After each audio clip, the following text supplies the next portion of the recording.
গণটিকাদানের তৃতীয় দিনে উপচে পড়া ভিড়, মজুদের চেয়ে চাপ বেশি থাকায় হিমশিম অবস্থা। ভ্যাকসিনটা এত সহজে খুব তাড়াতাড়ি পেয়ে গেছে। রেজিস্ট্রেশন করা লাগে নাই, আয়া সুন্দর করে সিরিয়ালে দাঁড়ায় ভ্যাকসিনটা নিয়ে গেলাম। মানুষের যে আগ্রহ টিকের জন্য তাতে আরো বাড়ালি করা সবচেয়ে থেকে এটা ভালো হয়। 15 তারিখের মধ্যে কোভ্যাক্স থেকে আরো 34 লক্ষ ভ্যাকসিন পৌঁছাবে এবং চায়না থেকে আমাদের ক্রয়কৃত 10 লক্ষ ভ্যাকসিন পৌঁছাবে। অন্তঃসত্ত্বা ও প্রসূতি নারীর জন্য টিকা দিতে সঠিক ব্যবস্থাপনার তাগিদ। আমরা যদি ইউপিআই টিকার সাথেও এই টিকাটাকে যুক্ত করি গর্ভবতী মহিলা এবং দুগ্ধ দানকারী নারীদের জন্য, তাহলে তাদের জন্য এটা বরঞ্চ বেশি সুবিধা হবে। করোনায় একদিনে প্রায় 250 মৃত্যু, ঢাকাতেই 83 জন। দেখছিলেন প্রধান শিরোনাম। সন্ধ্যার সময় সঙ্গে আছি আমি জাফর সাদি। এবার অন্যান্য শীর্ষ সংবাদ। অর্ধেক যানবাহন চলছে কিনা হিসাব রাখবে কে, প্রশ্ন খোদ সড়ক মন্ত্রীর। বাস্তবায়ন অসম্ভব বলছেন মালিক পক্ষ। ঢাকা চট্টগ্রামে বেশি গাড়ি ঢোকা ঠেকাতেই সিদ্ধান্তের দাবি। রাজধানীতে খোদ রিহ্যাব সভাপতির ভবনেই মিলল লার্ভা, 5 লাখ টাকা জরিমানা। 60 ভাগ নির্মাণাধীন ভবনই এডিসের খোয়ার। আজও হাসপাতালে ভর্তি ডেঙ্গু আক্রান্ত 2 শতাধিক। বগুড়ায় 7 বছর পর বাড়ি ফিরলেন কথিত খুন হওয়া যুবক শামীম। হত্যা মামলায় জেল খাটেন আজিজার। পুলিশের বিরুদ্ধে পিটিয়ে স্বীকারোক্তি আদায়ের অভিযোগ। এবং সিলেটের জকিগঞ্জে 28তম গ্যাস ক্ষেত্রের সন্ধান পেল বাপেক্স। মজুদ 6,800 কোটি ঘনফুট। জাতীয় গ্রিডে দৈনিক যুক্ত হবে 1 কোটি ঘনফুট।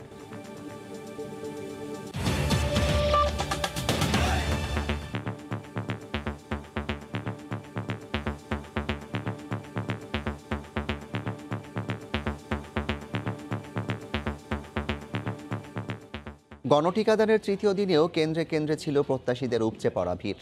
মানুষের চাপ সামাল দিতে হিমশিম খেতে হয় সংশ্লিষ্টদের। কিছু কেন্দ্রে দীর্ঘ অপেক্ষার পরও কাঙ্ক্ষিত টিকা পাননি অনেকে। এদিকে স্বাস্থ্যমন্ত্রী জানালেন 15 আগস্টের মধ্যে দেশে আসবে আরও 1/2 কোটি টিকা। তৃতীয় দিনের গণটিকাদান ক্যাম্পেইন কর্মসূচিতেও মানুষের স্বতঃস্ফূর্ত উপস্থিতি। আগের 2 দিনের মতো এদিনও ছিল ক্যাম্পেইনের টার্গেট জনগোষ্ঠী পিছিয়ে পড়া মানুষের ব্যাপক সাড়া। উপচে পড়া ভিড়ে আগ্রহ ভরে দীর্ঘ সারিতে অপেক্ষা। নিবন্ধনের জটিলতা নয়, কেবল জাতীয় পরিচয়পত্রের মাধ্যমে টিকা পাওয়ায় সন্তোষ প্রকাশ টিকাগ্রহীতাদের। বলার অপেক্ষা রাখে না যে অবশ্যই ভালো অনুভূতি হচ্ছে যে ভ্যাকসিনটা এত সহজে খুব তাড়াতাড়ি পেয়ে গেছে। ভালোই লাগছে। ভ্যাকসিনের লেগে আইসি ভোর 5টায় ফজরের নামাজ পড়ে এনেছি, সিরিয়ালে দাঁড়াইছি, এই যে মাত্র পাইলাম। সবার কাছে শুনে আসছি যে রেজিস্ট্রেশন করা লাগে নাই, আয়া সুন্দর করে সিরিয়ালে দাঁড়ায় ভ্যাকসিনটা নিয়ে গেলাম। তবে চাহিদার তুলনায় টিকার কম মজুদে তৈরি হয়েছে অব্যবস্থাপনা। অনেক কেন্দ্রে ভোর থেকেই অপেক্ষায় থাকেন শত শত মানুষ। তারপরও অনেককে ফিরে যেতে হয় হতাশা নিয়ে। কোনো কোনো কেন্দ্রে কার্যক্রম শুরুর ঘণ্টা দেড়েকের মধ্যেই ফুরিয়ে যায় নির্ধারিত টিকা। সেই ভোরে আসছি, লাইন ধরছি, তো টোকেন দিছে, এখন শেষমেশ আইসা দেখি যে টিকা নাই। গতকালকে আসলাম, আইসা হয় নাই, আবার আজকে আসছি, ভোর 5টা বাজে আসছি, কেন আবার বলতেছে আগামীকালকে আসতে। মানুষের যে আগ্রহ টিকের জন্য তাতে আরো বাড়ালি করা সবচেয়ে থেকে এটা ভালো হয়। আরো সপ্তাহব্যাপী ক্যাম্পেইনে 32 লাখ টিকা দেওয়ার লক্ষ্যমাত্রা থাকলেও শুরুর 2 দিনেই প্রথম ডোজ নিয়েছেন 37 লাখের বেশি মানুষ। ক্রমবর্ধমান চাহিদার বিপরীতে বড় চ্যালেঞ্জ এখন মজুদ বাড়ানো। স্বাস্থ্যমন্ত্রী জানালেন চলতি মাসে মিলবে আরও 1 কোটি টিকা, যার মধ্যে 54 লাখে আসছে সপ্তাহখানেকের মধ্যে। 15 তারিখের মধ্যে কোভ্যাক্স থেকে আরো 34 লক্ষ ভ্যাকসিন পৌঁছাবে এবং চায়না থেকে আমাদের ক্রয়কৃত 10 লক্ষ ভ্যাকসিন পৌঁছাবে এবং আরো 10 লক্ষ ওনারা উপহার হিসেবে দেবে। এছাড়া আগামী মাসের প্রথম সপ্তাহেই আসছে ফাইজারের 60 লাখ ডোজ, আর চীনের সঙ্গে হতে যাচ্ছে আরও 6 কোটি টিকা কেনার চুক্তি। ফারুক ভিয়া, রবিন, সময় সংবাদ। গণটিকা ক্যাম্পেইন নয়, অন্তঃসত্ত্বা ও প্রসূতি মায়েদের নিবন্ধনের মাধ্যমে টিকা নিতে হবে হাসপাতাল কেন্দ্রিক টিকা কেন্দ্র থেকে। বিশেষজ্ঞরা বলছেন ঝুঁকিতে থাকায় নারীদের জন্য থাকতে হবে আলাদা বসার ব্যবস্থা। ভিড় এড়ানো সহ দ্রুত সময়ের মধ্যে টিকা দেওয়া নিশ্চিত করার তাগিদ দেন তারা। কোভিড সংক্রমণের ঊর্ধ্বগতিতে বাড়ছে অন্তঃসত্ত্বা নারীদের ঝুঁকিও। সুরক্ষা নিশ্চিতে গত কয়েকদিন ধরে নীতি নির্ধারকদের আলোচনায় ছিল এই নারীদের টিকার আওতায় আনা। অবশেষে বিভিন্ন দেশের তথ্য উপাত্ত, গবেষণা পর্যালোচনা আর জাতীয় টিকা পরামর্শ কমিটির সুপারিশের পর রোববার আনুষ্ঠানিকভাবে স্বাস্থ্য অধিদপ্তর জানায় এখন থেকে অন্তঃসত্ত্বা ও প্রসূতি নারীরও নিতে পারবেন টিকা। তবে হাসপাতালে টিকা কেন্দ্রে লম্বা লাইনে দাঁড়িয়ে টিকা নিবেন নাকি আলাদা ব্যবস্থা থাকবে এই বিষয় এখনো পরিষ্কার নয়। বিশেষজ্ঞরা বলছেন অন্তঃসত্ত্বা ও প্রসূতি নারীদের জন্য আলাদা বসার ব্যবস্থা, ভিড় এড়ানো সহ দ্রুত সময়ের মধ্যে টিকা দেওয়া নিশ্চিত করা জরুরি। আমরা যদি তাদেরকে খবর দিই কে কবে এই টিকাটা নিয়ে আসবে, ইভেন আমরা যদি ইপিআই টিকার সাথেও এই টিকাটাকে যুক্ত করি গর্ভবতী মহিলা এবং দুগ্ধ দানকারী নারীদের জন্য, তাহলে তাদের জন্য এটা বরঞ্চ বেশি সুবিধা হবে। তারা বাচ্চাদের যেদিন টিকা নিতে যাবে সেই দিন এই টিকাটাও নিয়ে নেবে। স্বাস্থ্য অধিদপ্তর জানিয়েছে গণটিকা ক্যাম্পেইন কর্মসূচির আওতায় আসবেন না অন্তঃসত্ত্বা ও প্রসূতি নারীরা। নিবন্ধনের মাধ্যমে তাদের টিকা নিতে হবে হাসপাতাল কেন্দ্রিক টিকা কেন্দ্র থেকে। এছাড়া টিকা নেয়ার দিন অসুস্থ, দীর্ঘমেয়াদী রোগ সহ বেশ কিছু ক্ষেত্রে টিকা নিতে পারবেন না অন্তঃসত্ত্বা নারীরা। এতদিন বলা হচ্ছিল না যে তারা নিতে পারবে কিনা, এখন তাদেরকে অনুমতি দেওয়া হলো, তারা নিতে পারবে। তারা হাসপাতালে ছাড়া অন্য কোথাও টিকা নিতে পারবে না। বিশেষজ্ঞরা বলছেন বিশ্বের বিভিন্ন দেশে অন্তঃসত্ত্বা নারীদের টিকা প্রয়োগে বিরূপ কোনো প্রতিক্রিয়া দেখা যায়নি। ফারুক ভিয়া, রবিন, সময় সংবাদ, ঢাকা। ডেল্টা ভ্যারিয়েন্টে বিপর্যস্ত পুরো দেশ, রোগীর চাপে হাসপাতালগুলো কোণঠাসা। আইসিইউ আর লাইফ সাপোর্টে থাকা রোগীর সংখ্যা বেড়েই চলেছে। 24 ঘন্টায় সারা দেশে মারা গেছেন 245 জন। সর্বাধিক মৃত্যু ঢাকা বিভাগে 83 জন। এরপরেই চট্টগ্রামে মারা গেছেন 71 জন। রিপোর্টার ও জেলা প্রতিনিধিদের পাঠানো তথ্য ছবিতে রিপোর্ট।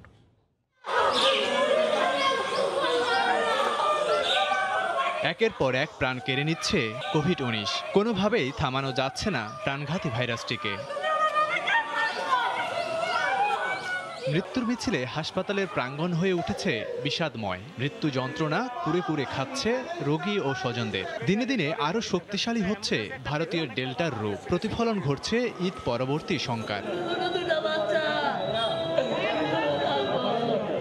করোনার দানবীয় থাবায় টালমাটাল ময়মনসিংহ। কোনোভাবেই নিয়ন্ত্রণে আসছে না মৃত্যু ও শনাক্তের হার। আক্রান্ত হচ্ছে নবজাতকরাও। 24 ঘন্টায় ময়মনসিংহ মেডিকেলে 17 জনের মৃত্যু হয়েছে।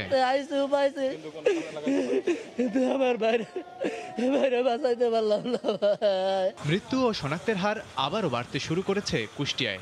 একদিনে জেলার জেনারেল হাসপাতালে মারা গেছেন 15 জন। কিছু কিছু ওষুধ বাইরে থেকে নেওয়া লাগছে। এই সমস্ত ওষুধগুলো যদি আমাদের হসপিটাল থেকে পুরোটাই সরবরাহ করতো তাহলে আমাদের জন্য একটু আর্থিকভাবে সুবিধা হয়। করোনায় বিপর্যস্ত বরিশাল নগরীর শেরেবাংলা হাসপাতালে 24 ঘন্টায় 15 জনের প্রাণ ঝরেছে। আইসিইউ আর অক্সিজেন সংকটে বাড়ছে ভোগান্তি। সিলেটেও লাফিয়ে লাফিয়ে বাড়ছে মৃত্যু ও শনাক্ত হার। একদিনে জেলায় 15 জন মারা গেছেন। কেউ যদি মারা যায় তখন আইসিইউ খালি অথবা কেউ রিলিজ পেলে রিলিজের সংখ্যা খুব কম। মৃত্যুর তালিকা বেড়ে চলেছে ফরিদপুরে। 24 ঘন্টায় করোনা উপসর্গে 14 জনের মৃত্যু হয়েছে। ডেল্টা ভ্যারিয়েন্টের আগ্রাসী রূপ দেখছে চট্টগ্রাম। জেলায় একদিনে 13 জন মারা গেছেন। নিয়ন্ত্রণহীন পরিস্থিতি রাজশাহীতে। মৃত্যুর সূচকে কোনোভাবেই লাগাম টানা যাচ্ছে না। নগরীর মেডিকেল কলেজ হাসপাতালে একদিনে 11 জন প্রাণ হারিয়েছেন। বেড রয়েছে, তবে রোগীর চাপ বাড়ছে প্রতিনিয়ত। ভয়াবহ অবস্থা বগুড়ায়। জেলার 3টি হাসপাতালে করোনা উপসর্গে 10 জনের মৃত্যু হয়েছে। লাবিব হাসান, সময় সংবাদ। বুধবার থেকে অর্ধেক গণপরিবহন চলার সিদ্ধান্তকে অবাস্তব বলছেন পরিবহন মালিক ও শ্রমিকরা। খোদ সড়ক পরিবহন ও সেতুমন্ত্রী ওবায়দুল কাদেরও প্রশ্ন তোলেন, অর্ধেক বাস চলছে কিনা এই গ্যারান্টি কে দেবে? আর মন্ত্রিপরিষদ সচিব বললেন, ঢাকা ও চট্টগ্রামে একসঙ্গে বেশি গাড়ির প্রবেশ ঠেকাতেই নেওয়া হচ্ছে এ সিদ্ধান্ত। রাজধানীতে গণপরিবহন সংকটে স্বাভাবিক সময়েই ভুগতে হয় খেটে খাওয়া মানুষকে। ঘন্টার পর ঘন্টা অপেক্ষাতেও মেলে না কাঙ্ক্ষিত বাহন। রোববার কঠোর বিধিনিষেধ শিথিলের প্রজ্ঞাপনে বলা হয়, বাসে শতভাগ আসনে যাত্রী বসলেও মোট সংখ্যার অর্ধেক চলবে রুটগুলিতে। পরিবহন সংশ্লিষ্টরা বলছেন, এক সিট ফাঁকা রেখেও যাত্রী ভিড় সামলানো যায়নি। সবকিছু খুলে দেওয়ার পর গণপরিবহনের সংখ্যা কমালে মানুষের চাপে সংক্রমণ ঝুঁকি আরও বাড়ার আশঙ্কা তাদের। অর্ধেক যদি চলে তা অর্ধেক শ্রমিক কি না খেয়ে মারা যাবে? মাইক্রো প্রাইভেট গাদাগাদি করে মানুষ টানে, তাতে করোনার কিছু হয় না। আমাদের বাস চললেই করোনা হয়। যদি সব গাড়ি চলতো তাহলে সিট অর্ধেক হলেও সব পরিবহন শ্রমিকও বাঁচত, আমরাও বাঁচতাম। স্থানীয় প্রশাসন ও পরিবহন মালিক শ্রমিক কর্তৃপক্ষকে তদারকির দায়িত্ব দেওয়া হলেও পরিবহন মালিকরা বলছেন, কবে কোন বাস চলবে তা নির্ণয় করা প্রায় অসম্ভব। হাজারো হাজারো গাড়ির মালিক সারা দেশে, এবং কেউর একটি মাত্র গাড়ি আছে। তাহলে এটা কিভাবে আমরা নির্ণয় করব কার কয়টা গাড়ি চলতেছে, এটা অনেকটা অসম্ভব ব্যাপার বলে আমি মনে করি। এদিকে এমন সিদ্ধান্ত নেয়ার আগে আলোচনা করা দরকার ছিল বলে মনে করেন সড়ক পরিবহন মন্ত্রী। আর মন্ত্রী পরিষদ সচিব বললেন, ঢাকা ও চট্টগ্রামে একসাথে বেশি গাড়ি প্রবেশ ঠেকাতেই নেওয়া হচ্ছে এ সিদ্ধান্ত। একসাথে যেন বেশি গাড়ি ঢাকার দিকে বা চিটাগাংয়ের দিকে না ঢুকে, তাহলে এইটা তারা প্রত্যেকটা লোকাল অ্যাডমিনিস্ট্রেশন ওনারা তাদের সাথে বসে ডিসিশন নেবে, আমরা এটা তাদের কাছে দায়িত্ব দিই। প্রজ্ঞাপনে যে এই বিষয়টি আমাদের মন্ত্রণালয় বিআরটি এর সঙ্গে সিদ্ধান্ত নেওয়ার আগে একটু আলোচনা করে নিলে ভালো হতো, কারণ এই যে চালু করতে গিয়ে অর্ধেক চালু হবে অর্ধেক হবে না, এটার গ্যারান্টি কে দেবে? এর আগে এক সিট ফাঁকা রেখে 60% ভাড়ায় বাস চললেও 11 আগস্ট থেকে আগের ভাড়ায় চলবে গণপরিবহন। তোহা খান তামিম, সময় সংবাদ, ঢাকা। পরশু থেকে চলবে বাস, ট্রেন সহ সব ধরনের গণপরিবহন। আগাম টিকিট নিতে রেলের কাউন্টারে ভিড় করেন নানা শ্রেণী পেশার মানুষ। হোটেল রেস্তোরাঁয় চলছে ধোয়া মোছার কাজ। টানা 19 দিন পর কঠোর বিধিনিষেধ উঠছে বুধবার থেকে। এ খবরে গণপরিবহন খাতে ফিরছে প্রাণচাঞ্চল্যতা। সোমবার সকাল 8টা থেকেই শুরু হয় ট্রেনের টিকিট বিক্রি। দেয়া হয় 11, 12 ও 13 আগস্টের আগাম টিকিট। দীর্ঘদিন পর কাউন্টারে টিকিট কাটতে পেরে খুশি যাত্রীরা। এখন থেকে স্বাভাবিক নিয়মে ট্রেন চলবে বলে জানান স্টেশন মাস্টার। কাউন্টার থেকে আমি সহজভাবে টিকিট পেয়ে গেলাম। করোনার কারণে আমি 1 বছর যাবত বাচ্চা কাচ্চা নিয়ে আমি খুলনা যেতে পারছি না। এখন এই ট্রেনের টিকিটটা পেয়ে আমি অনেক খুশি। বাড়তি সতর্ক হিসেবে ট্রেনে জীবাণুনাশক স্প্রে করা, মাস্ক দেওয়া, তাপমাত্রা মাপা ইত্যাদি আমরা করব। এদিকে রাজধানীর বাস টার্মিনালগুলো ঘুরে দেখা গেছে শ্রমিকরা ধোয়া মোছার কাজে ব্যস্ত। পরীক্ষা নিরীক্ষা করা হচ্ছে বাসের যন্ত্রপাতি, রং করে বাস চলাচলের প্রস্তুতি নেওয়া হচ্ছে। কাউন্টারগুলো এখনো বন্ধ থাকলেও মঙ্গলবার থেকে টিকিট বিক্রি শুরু হবে বলে জানান সংশ্লিষ্টরা। আমাদের যন্ত্রপাতি সব দেখতেছি, সব ঠিক আছে, সবগুলা আবার চেক করতেছি। 11 তারিখে গাড়ি চলবে তো সেই জন্য রং করতেছি, ঠিকঠাক কাজ করতেছি। প্রায় তো বসা অনেক দিন ধরে গাড়ি। অন্যান্য খাতের মতো বুধবার থেকে খুলবে শপিং মল ও রেস্তোরাঁ। দীর্ঘদিন বন্ধ থাকায় পরিচ্ছন্নতায় ব্যস্ত কর্মীরা। সারা বাংলাদেশের রেস্তোরাঁ মালিক এবং শ্রমিক ভাইদেরকে আহ্বান জানাবো, আমরা যেন কঠোর স্বাস্থ্যবিধি মেনে আমাদের রেস্তোরাঁ অপারেট করি। মাস্ক আর অন্যান্য যা যা লাগে সমস্ত কিছু দিয়ে আমরা আশা করি চালু করব।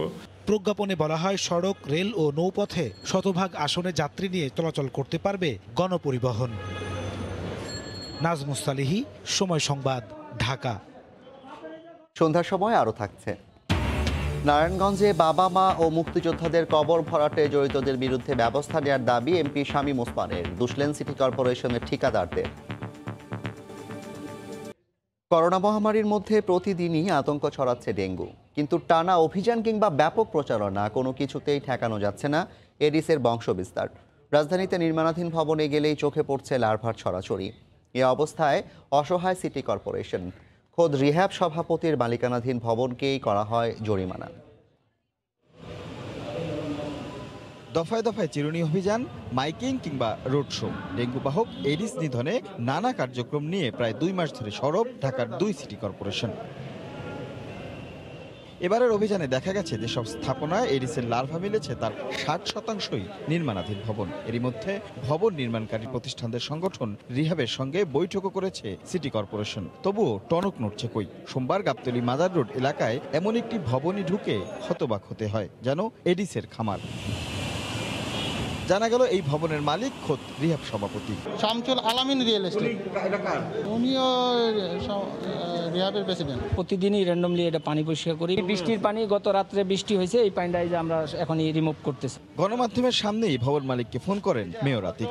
মানে এটা খুবই একটি কি বলবো এটাকে, মানে আমরা তো মনে করছি, আমি বলছিলাম যে রিহ্যাবের এখানে কোনো কিছু না, এখানে সব কিছু ঠিক আছে, কিন্তু এখানেই দেখলাম যে পুরাপুরি মানে কি বলবো, গ্রাউন্ড ফ্লোরের মধ্যে মশা চাষ হচ্ছে, একেবারে লার্ভা চাষ হচ্ছে বেসমেন্টে। এটি অত্যন্ত দুঃখজনক ঘটনা, অত্যন্ত দুঃখজনক ঘটনা। পরে 5 লাখ টাকা জরিমানা, অনাদায়ে 6 মাসের জেল দেন ভ্রাম্যমাণ আদালত। চলতি মাসেই ডেঙ্গু নিয়ে হাসপাতালে ভর্তি রোগীর সংখ্যা প্রায় 2000। রাশেদ লিমন, সময় সংবাদ, ঢাকা। 7 বছর পর জীবিত ফিরে এলেন কথিত মৃত ব্যক্তি। এ মামলার প্রধান আসামি হয়ে 4.5 মাস হাজতবাস করেছেন বগুড়া পৌর এলাকার মানিক চকের আজিজার রহমান। ফিরে আসা শামীমকে পুলিশ হেফাজতে নেওয়া হয়েছে। সিনেমা উপন্যাসে গল্পের মতোই মৃত ব্যক্তি জীবিত ফিরে এলেন। শামীমের জীবিত ফিরে আসার খবরে চারিদিকে শোরগোল পড়ে যায়। এখানেই শেষ নয়, সোমবার সকালে আসামি বাড়ির সামনে কথিত ওই মৃত যুবক সাইকেলে মহড়া দেন। সোমবার বগুড়া সদরে ১৯ নম্বর ওয়ার্ডের মানিকচক বাজারে এই ঘটনা ঘটে। মামলার প্রধান আসামি ৫ মাস হাজতবাস করে জামিনে আছেন। কপালে তো ওরা ভাবছে যে আমি মরে গেছি, ওখানে সাগর উপর ডাঙ্গার সাগর উপর বাড়িতে ফালাই দিছে, ফালাই তো ওরা চলে গেছে। ওরা ভাবছে যে আমি মরে গেছি, আমি অজ্ঞান অবস্থায় ছিলাম। হুশ হওয়ার পরে আমি চলে গেছি আমার দাদার বাড়ি থেকে আমি ইন্ডিয়া চলে গেছিলাম হিলি যাই। ওখান থেকে মনে করেন আপনার ওই রক্ত অবস্থায় বিএসএফ আমাকে অ্যারেস্ট করার পর 30 মাস সাজা দিছে, 2 বছর জেল খাটছি। 2015 সালের 2রা জানুয়ারি মানিকচকের কর্ণপুর মহল্লার আজিজা রহমান তার বন্ধু সাকারিয়া গ্রামের শাহিনের ছেলে শামীমকে অপহরণ করে হত্যা করে লাশ গুম করে। এমন অভিযোগের ওই বছরে 18 ফেব্রুয়ারি মামলা করে শামীমের মা ঝর্ণা বেগম। পরে আজিজারকে গ্রেপ্তার করে পুলিশ পিটিয়ে তার কাছ থেকে অপহরণের পর হত্যার স্বীকারোক্তি আদায় করে বলে দাবি ভুক্তভোগীর। সাইফুল কয়ে স্বীকার করবো, এটা করবো, এটি লাশ পুঁতে শুচ্ছি, ওই জায়গা পানা দিয়ে শুচ্ছি, হাড্ডি শুচ্ছি, এভাবে বলবি তাহলে তোকে ছাড়ে দেবো, খালাস করে দেবো একবার। তা আমি হয় আরো যেভাবে করছে আমি ওইভাবে বলে দিয়েছি, যে বলে দেওয়ার পর আমাকে চার্জশিট করে জেলখানা পাঠিয়ে দেয়। তবে পুলিশ বলছে অপহরণ মামলায় চার্জশিট দেওয়া হলেও হত্যা মামলা সম্পর্কে কিছুই জানেন না তারা। তাকে গুম করার জন্য একটি এখানে যে মামলার কথা বললাম সেই মামলাটি হয়েছিল এবং সেই মামলার চার্জশিটও হয়েছে আদালতে, যা আদালতে বিচারাধীন আছে বা মামলাটা শেষ হয়েছে কিনা আমি এই মুহূর্তে বলতে পারছি না। কথিত মৃত ব্যক্তি শামীম ফিরে এসে দাবি করেন তার উপর হামলার পর সে ভারতে পালিয়ে যায়। সেখানে বিএসএফের হাতে ধরা পড়ে জেলেও খাটে সে। সোমবারই তাকে পুলিশ হেফাজতে নেওয়া হয়।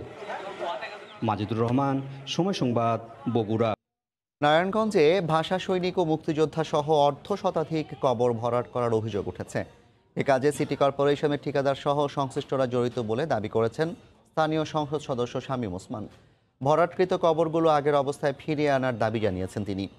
শওকত আলী সৈকতের পাঠানো তথ্য ও আরিফ হোসেনের ছবি নিয়ে রিপোর্ট। বাবা মা ও বড় ভাই সহ স্বজনদের কবর জিয়ারত করতে সোমবার দুপুরে নারায়ণগঞ্জ নগরীর মাসদাইর এলাকায় কেন্দ্রীয় সিটি কবরস্থানে যান সংসদ সদস্য শামীম ওসমান। এ সময় তিনি দেখতে পান কবরস্থানের পশ্চিম দিকে বেশ কিছু জায়গায় প্রায় 3 ফুট মাটি ফেলে ভরাট করা হয়েছে। এতে কবরগুলো সমতল হয়ে মিশে গেছে। বাবা মার কবরের এমন অবস্থা দেখে নিজের আবেগ ধরে রাখতে পারেননি শামীম ওসমান। গত 27 July city mayor doctor Selina হায়াত আইভির প্রয়াত মা মমতাজ বেগমের কবর জিয়ারত করে কবরস্থানের স্বাভাবিক অবস্থা দেখে গেছেন বলেও জানান সংসদ সদস্য শামীম ওসমান। কিন্তু এরই মধ্যে তার পরিবারের 4 সদস্য ও বেশ কয়েকজন মুক্তিযোদ্ধা সহ অন্তত অর্ধশতাধিক কবর ভরাট হয়ে যাওয়ায় হতভম্ব তিনি। আমরা যেমন চাবো না যে মুসলমানের কবরের কোনো মাটি নিয়ে শ্মশানে দেওয়া হোক, যেটা তারা পছন্দ করবেন না, এটা উচিত না। যদিও আমরা হিন্দু মুসলমান বৌদ্ধ খ্রিস্টান ভাই সবাই একসাথে আছি, সেই শ্মশানের মাটিগুলি দিয়ে এই কবরগুলিকে ভরা হয়েছে, পিছনের কবরগুলিকে পর্যন্ত এই মাটিগুলি দেওয়া হয়েছে কেন? বেশ কয়েকজন মুক্তিযোদ্ধার কবরের সাইনবোর্ডও ভেঙে ফেলার দাবি করেন শামীম ওসমান। মুক্তিযোদ্ধাদের অবমাননা সহ ধর্মীয় অনুভূতিতে চরম আঘাত হানার অভিযোগ করেন। একই সঙ্গে কবরগুলো দ্রুত আগের অবস্থায় ফিরিয়ে আনতে সংশ্লিষ্টদের নির্দেশ দেন। কে মানবে যে আমার বাবা মার কবর উপরে শ্মশানের মাটি আসবে? আমি অনুরোধ করব যারা এর জন্য দায়ী সিটি কর্পোরেশন, তারা তাদের বিরুদ্ধে ব্যবস্থা গ্রহণ করবেন এবং ঠিক যেইভাবে কবরগুলি ছিল ঠিক সেই জায়গায় ফিরিয়ে আনবেন। ভুল স্বীকার করে একে অপরকে দোষারোপ করছেন কবরস্থানের রক্ষণাবেক্ষণে নিয়োজিত খাদেম ও সিটি কর্পোরেশনের ঠিকাদার। কন্ট্রাক্টর ওইখানে রাখছে, হ্যাঁ কন্ট্রাক্টর সিটি কর্পোরেশন থেকে মাটিটা ভিতরে ফেলাইছে, ওইখানে রাখছে। ওইখানে রাখাটায় বিশাব্দের কবরটা একটু ওই মাটিটাই ধুয়ে আসছে। ওনারা বললো যে আপনারা এই বাউন্ডারি ওয়ালের বাইরে কিছু মাটি হালায় দেন, ওনারা বলারতে আমি ফালাইছি। এটা আমার ভুল হয়েছে, আমি মাটিটা সরায় ফেলবো। নারায়ণগঞ্জের শতাধিক বছরের প্রাচীন সিটি কবরস্থানের উত্তর পশ্চিম পাশে শ্মশান ছাড়াও বৌদ্ধ ও খ্রিস্টান সম্প্রদায়ের মরদেহ সৎকারের নির্ধারিত স্থান রয়েছে। একসাথে 4 ধর্মের মানুষের মরদেহ দাফন ও সৎকারের স্থান দেশের আর কোথাও নেই। সময় সংবাদ, নারায়ণগঞ্জ। জ্বালানি নিরাপত্তা দিবসে নতুন সুখবর পাওয়া গেল প্রাকৃতিক গ্যাস অনুসন্ধানের। সিলেটের জকিগঞ্জে দেশের 28তম গ্যাস ক্ষেত্রের ঘোষণা দিল সরকার। নতুন এই গ্যাস ক্ষেত্রে সম্ভাব্য মজুত রয়েছে 68 বিলিয়ন ঘনফুট গ্যাস, আর প্রতিদিন এখান থেকে 1 কোটি ঘনফুট গ্যাস যোগ করা সম্ভব হবে জাতীয় গ্রিডে। দুপুরে সচিবালয়ে গ্যাস প্রাপ্তির এই তথ্য নিশ্চিত করেছেন বিদ্যুৎ ও জ্বালানি প্রতিমন্ত্রী। বিস্তারিত জানাচ্ছেন দেবাশিস রায়। কোনো পাইপলাইনের মুখে সাধারণ অগ্নিসংযোগ নয় এটি। আগুনের এই সৌভাগ্য শিখাকে দেশের জ্বালানি সক্ষমতা ও খনিজ সম্পদের নতুন মজুদের আলোর রেখা হিসেবেই দেখা হচ্ছে। সিলেটের জকিগঞ্জ উপজেলার আনন্দপুর গ্রাম, এই গ্রাম থেকেই এলো সুখবরটিও। এই অনুসন্ধান কূপ থেকে ড্রিল স্টিম টেস্ট বা ডিএসটির মাধ্যমে নিশ্চিত হওয়া গেছে এই মাটির নিচে মজুদ রয়েছে বড় আকারের প্রাকৃতিক গ্যাসের আধার। আর এর মাধ্যমেই দেশে ২৮তম গ্যাস ক্ষেত্র হিসেবে নতুন মজুদের জানান দিল রাষ্ট্রায়ত্ত কোম্পানি বাপেক্স। ৯ আগস্ট জাতীয় জ্বালানি নিরাপত্তা দিবসেই নতুন গ্যাস ক্ষেত্রের খবরটি দিল জ্বালানি ও খনিজ সম্পদ বিভাগ। এই ক্ষেত্রটিতে বড় অঙ্কের আর্থিক মূল্যের পাশাপাশি এতে মজুদের পরিমাণও আশা জাগানিয়া। এটা অবশ্যই বাপেক্সের সাকসেস স্টোরি। এই গ্যাস ফিল্ড থেকে প্রতিদিন আমরা প্রায় ১০ MMCF এর মতো গ্যাস পাবো। প্রায় ১২ থেকে ১৩ বছর পর্যন্ত আমরা গ্যাস উত্তোলন করতে পারবো। এটার যদি আর্থিক মূল্য এখনকার সময় যাচাই করি প্রায় ১২০০ কোটি টাকার মতো হবে। খনিজ সম্পদ আহরণ ও ব্যবস্থাপনার দায়িত্বে থাকা নীতি নির্ধারণী প্রতিষ্ঠান পেট্রোবাংলার মতে দেশে প্রমাণিত ও সম্ভাব্য মজুদ ২৮.২ ট্রিলিয়ন কিউবিক ফিট গ্যাসের মধ্যে ১৮.২৪ TCF গ্যাস এরই মধ্যে ব্যবহৃত হয়েছে। প্রমাণিত ও সম্ভাব্য মিলে ভূগর্ভস্থ মজুদ রয়েছে আর মাত্র ১০ TCF গ্যাস। এ অবস্থায় নতুন এই ক্ষেত্রটি থেকে শিগগিরই আরও গ্যাস পাওয়া গেলে সংকট অনেকটা লাঘব হবে বলে আশা করছে মন্ত্রণালয়। আরও ৩টি জায়গাতে কাজ চলছে এই জাকিগঞ্জে। আমরা আশা করছি যে সেখানেও হয়তো সম্ভাবনা দেখা দিতে পারবে। আমরা এখানে পাইপলাইন নির্মাণ হবে। পাইপলাইন নির্মাণ হওয়ার সব কিছু মিলে হয়তো আরও ১.৫ থেকে ২ বছর সময় লাগবে। মূলত কোভিড সংক্রমণের মধ্যেই ১ মার্চ থেকে ৭ মে পর্যন্ত জকিগঞ্জে অনুসন্ধান কূপ খননের কাজ করে বাপেক্সের খনন বিশেষজ্ঞ দল। গেল ১৫ই জুন কূপে প্রথম গ্যাসের উপস্থিতি পায় প্রকৌশলীরা। দেবাশিস রায়, সময় সংবাদ, ঢাকা। দেশের বাইরের খবর। ফের ভারতের কেন্দ্রীয় স্বরাষ্ট্রমন্ত্রী অমিত শাহের দিকে হুঙ্কার ছুড়লেন পশ্চিমবঙ্গের মুখ্যমন্ত্রী মমতা বন্দ্যোপাধ্যায়। ২০২৩ সালে ত্রিপুরা বিধানসভা ভোটের আগে রাজ্যটিতে নিজেদের প্রভাব বিস্তারে কাজ শুরু করেছে তৃণমূল। ২ দিন আগে ত্রিপুরা সফরে গিয়ে হামলার শিকার হন যুব তৃণমূলের নেতারা। এ নিয়েই হুঙ্কার ছেড়েছেন মমতা বন্দ্যোপাধ্যায়। অন্যদিকে ত্রিপুরার পুরো ঘটনা তৃণমূলের নাটক বলে দাবি বিজেপির। আরও জানাচ্ছেন সুব্রত আচার্য। পশ্চিমবঙ্গে টানা তৃতীয়বারের মতো ক্ষমতায় তৃণমূল। পশ্চিমবঙ্গ শাসনের পাশাপাশি এবার প্রতিবেশী রাজ্যগুলোতে তীক্ষ্ণ নজর মমতার। ২০২৩ সালে ত্রিপুরা বিধানসভা নির্বাচনকে সামনে রেখে রাজ্যটিতে এরই মধ্যে নানা তৎপরতা শুরু করেছেন তিনি। ২ দিন আগে রাজ্যটিতে সফরে যায় তৃণমূলের অঙ্গ সংগঠন যুব তৃণমূলের নেতারা। সফরে সংগঠনের নেতাদের ওপরে হামলার অভিযোগ করেছে যুব তৃণমূল। এ নিয়ে বিজেপি ও তৃণমূলের মধ্যে নতুন করে উত্তেজনা দেখা দিয়েছে। ওই হামলার জন্য বিজেপিকে দায়ী করে ব্যাপক সমালোচনা করেছেন পশ্চিমবঙ্গের মুখ্যমন্ত্রী মমতা বন্দ্যোপাধ্যায়। সোমবার আহতদের হাসপাতালে দেখতে গিয়ে হামলার জন্য ভারতীয় কেন্দ্রীয় স্বরাষ্ট্রমন্ত্রী অমিত শাহ ও ত্রিপুরার মুখ্যমন্ত্রী বিপ্লব দেবকে দায়ী করেন তিনি। পুলিশের সামনে দাঁড় করিয়ে রেখে মেরেছে এবং মারবার পর ৩৬ ঘন্টা কোনো চিকিৎসা করতে দেওয়া হয়নি এবং শুধু তাই নয়, ৩৬ ঘন্টা এক গ্লাস পানীয় জল দেওয়া হয়নি। সবটাই কেন্দ্রীয় সরকারের স্বরাষ্ট্রমন্ত্রীর নির্দেশে হয়েছে। যদিও মমতার এই অভিযোগ নাকচ করে দিয়েছে বিজেপি। দলটির দাবি আলোচনায় আসার জন্যই পরিকল্পিতভাবে নাটক সাজিয়েছে তৃণমূল। তিলকে তাল না করলে একটা বড় কোনো ঘটনা হচ্ছে তার প্রমাণ তারা দিতে পারবেন না। বেশ কিছু বললাম যে পক্ষের মিডিয়া সেটা বলছে না। একটাই জিনিস যে বাইপাস ধরে তারা যাচ্ছিলেন, তাদের এই আক্রমণের প্রমাণের কিন্তু কোনো ঘটনা যে ঘটছে এইটার ছবি কিন্তু দেখতে পাওয়া যায়নি। এদিকে ভারতের সরকারি বিভিন্ন সংস্থাকে বেসরকারীকরণের প্রতিবাদে কলকাতায় বিজেপি বিরোধী প্রতিবাদে নেমেছে বিভিন্ন সংগঠন। সুব্রত আচার্য, সময় সংবাদ, পশ্চিমবঙ্গ, ভারত। এই মুহূর্তে মিরপুর শেরেবাংলা ক্রিকেট স্টেডিয়ামে আছেন রিপোর্টার হুমায়ুন কবির রোজ। সরাসরি যুক্ত হচ্ছি তার সঙ্গে। রোজ, বরাবরের মতোই কিন্তু বাংলাদেশ আজকেও অল্প রানের টার্গেট দিয়েছে অস্ট্রেলিয়াকে। কি অবস্থা মনে করছেন? আসলে বারমুডা ট্রায়াঙ্গলের মতো আসলে এই রহস্য মিরপুরের উইকেট। মানে ক্ষণে ক্ষণে যেমন ম্যাচের রং বদলায়, আমরা যখন বাংলাদেশের ব্যাটিং দেখলাম আসলে তখনও বাংলাদেশের ব্যাটসম্যানরা বিশেষ করে যেভাবে একটা ফ্লাইং স্টার্ট করেছে, দুর্দান্ত একটা উড়ন্ত সূচনা। পুরো এই টি-20 সিরিজে কখনোই বাংলাদেশ আসলে এরকম একটা ফ্লাইং স্টার্ট পায়নি। আপনার পাওয়ার প্লে 6 ওভার এই ম্যাচে কিন্তু বাংলাদেশ কাজে লাগিয়েছিল। 46 রান উঠেছিল 1 উইকেটের বিনিময়ে। এই পাওয়ার প্লের পরে কিন্তু বাংলাদেশ আস্তে আস্তে রানটা আঁটো হয়ে আসে। যখন ওভার প্রতি বাংলাদেশের 8 থেকে 10-এ ছিল, তখন 10 ওভার পরে দেখা যায় বাংলাদেশের রান 60 উইকেটের বিনিময়। এরপরে কিন্তু যে বিষয়টা হচ্ছে, যখন স্লো ওভারটা চলে আসছিল 15তম ওভারের লাস্ট বলে আসলে আফিফ একটা ওভার বাউন্ডারি হাঁকান। পরে যে স্লো ওভার আছে শেষ 5 ওভারে কিন্তু বাংলাদেশ মাত্র 20 রান নিয়েছে, 3টা উইকেট হারিয়েছে। এবং সবচেয়ে একটা বিষয় প্রশ্নবিদ্ধ মনে হয়েছে যে টি-20 আসলে রানিং বিটুইন দ্য উইকেটে যেখানে ব্যাটসম্যানদের দূরদর্শী হতে হবে, সেখানে কিন্তু এই পুরো 5টি টি-20-র মধ্যে এই টি-20-তে সবচেয়ে বেশি ডট দিয়েছে। আমার যদি ভুল না হয় 61 বলার মতো ডট হয়েছে। আপনি জাফর একবার ভাবুন, এই 61 বলে আপনার কি মনে হয় এই টার্গেটে বাংলাদেশের জয়ের সম্ভাবনা কতটুকু মনে করছেন আপনি? বাংলাদেশের বোলাররা এর আগেও আপনি গত 4টি ম্যাচে দেখেছেন সবসময় কিন্তু বোলাররাই আসলে বাংলাদেশকে ম্যাচে রেখেছিল এবং দারুণ সূচনা দিয়েছিল। বিশেষ করে নাসুম আহমেদ এই পুরো টুর্নামেন্টে one of the best performer বোলারদের মধ্যে।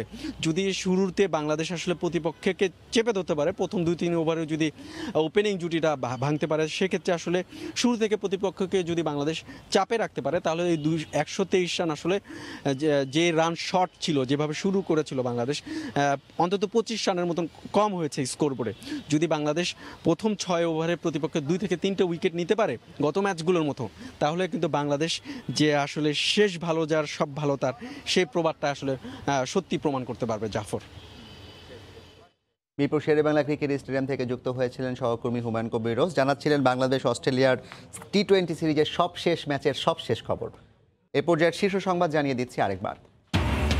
গণটিকাদানের 3য় দিনে উপচে পড়া ভিড়, অন্তঃসত্ত্বা ও প্রসূতি নারীদের টিকা দিতে সঠিক ব্যবস্থাপনার তাগিদ। করোনায় একদিনে প্রায় 250 মৃত্যু। অর্ধেক যানবাহন চলছে কিনা হিসাব রাখবে কে, প্রশ্ন খোদ সড়ক মন্ত্রীর। বাস্তবায়ন অসম্ভব বলছেন মালিক পক্ষ। ঢাকা চট্টগ্রামে বেশি গাড়ি ঢোকা ঠেকাতে সিদ্ধান্তের দাবি। এই ছিল সন্ধ্যার সময়, সঙ্গে থাকুন সময়।